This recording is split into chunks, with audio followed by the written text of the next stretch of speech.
It's a confidence crisis in the money itself. Now, what I mean by that is simply that one day people start to realise that the money they once used, pure gold, is now worth a piece of paper. The paper's growing all the time, or the monetary unit within the economy is growing all the time, and it's no longer worth what it once was worth.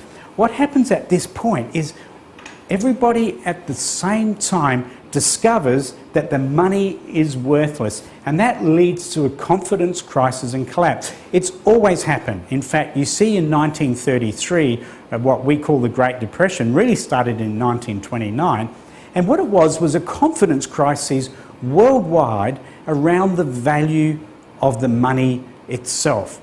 We've seen them throughout all of time. I talked about earlier the old Roman denarii from the Roman world all those years ago, 2,000 years ago nearly now, where it went from an 85% pure piece of silver, the main money of the Roman Empire, and 200 years after the time of Jesus, it was worth 0% silver. It had no silver in it whatsoever.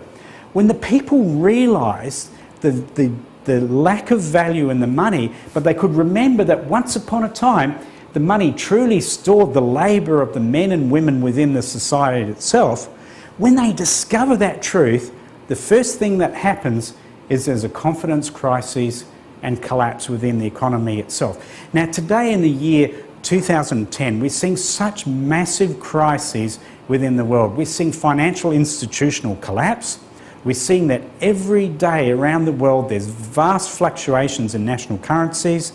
We see rioting in the streets. We see that governments are fighting over what the exchange value they should share amongst their pieces of paper. And this is all part of this confidence crisis and collapse, which is very much building in the days ahead. We're coming to a point now where this confidence crisis is going to accelerate. And that leads us to what is the final part in the life cycle of money itself.